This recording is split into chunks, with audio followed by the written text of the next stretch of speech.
আপনার বউ তার প্রেমিকের সাথে আমার হোটেলে আছে। এই এই কে তুই? কি সব উল্টাপাল্টা কথা লিখছিস? জি সাহেব, আমি যেটা বলছি এটা সত্যি কথা বলছি। কি?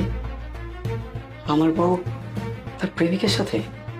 না না, এটা আমি বিশ্বাস করি না। এই আমি তোকে ভালোই ভালোই বলতেছি, আমার সাথে কোনো নাটক করবি না। আমার বউ তার প্রেমিকের সাথে আছে মানে আমি বিশ্বাস করি না।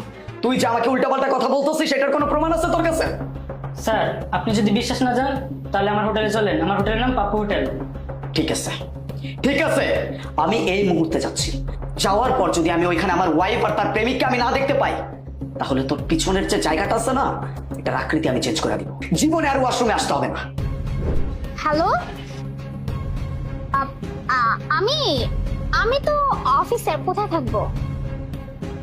বাসায় আসবোই তো, অফিসের কাজ শেষ করে বাসায় আসবো। আচ্ছা শোনো না, আমি অফিসে কাজ করতেছি, বলছি এখন কথা বলা যাবে না, এখন কথা বলে অফিসের কাছে ডিস্টার্ব হচ্ছে আমার খুব। আচ্ছা ঠিক আছে, রাখছি। বাহ, তুমি তো তোমার হাজবেন্ডকে অনেক ভালো মিথ্যা কথা বলতে পারো।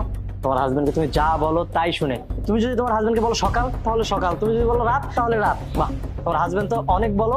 বলদি যদি না হতো তাহলে আমি আমার হাজবেন্ডকে রেখে কি তোমার সাথে রিলেশন করতে পারতাম? ওকে আমি যা বলি ও তাই বিশ্বাস করে। এই যেমন মাত্র আমি বললাম আমি অফিসে, ওরা বিশ্বাস করে নিল। ও তো আসলে একটা বলদ। ভাগ্যে সে একটা বলদ পেয়েছিলাম, যার জন্য আমি ওকে রেখেও তোমার সাথে রিলেশন করতে পারছি।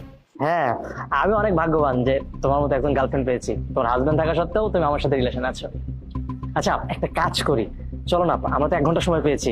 এই 1 ঘন্টা সময় এখানে নষ্ট না করে আমরা কোনো একটা সিক্রেট প্লেসে গিয়ে আমরা একটু কোয়ালিটি টাইম স্পেন্ড করি।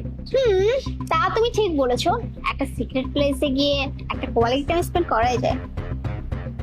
Secret place? এক্স্যাক্টলি, সিক্রেট প্লেসে তো যেতেই হবে, আর সেটা নিয়ে যাব আমি। আলিফ, তুমি এখানে কি করছো? আমি আমি এখানে কি করতেছি সেটা না জানলেও চলবে। আগে আমাকে এটা বলো, তুমি আমাকে বলছো তুমি অফিসে, এখানে কি করতেছো? হ্যাঁ, আমি তো বলেছিলাম অফিস অফিস। অফিসের মিটিং এ? এক্স্যাক্টলি, আমি এখানে না অফিসের মিটিং করতে আসছি। এই চুপ! তুমি এখানে কি করতে আসছো সেটা আমি খুব ভালো করে জানি। এইখানে তুমি আমার অগোচরে অন্য একটা ছেলের সাথে প্রেম করতেছো। ছি, তোমার লজ্জা করলো না?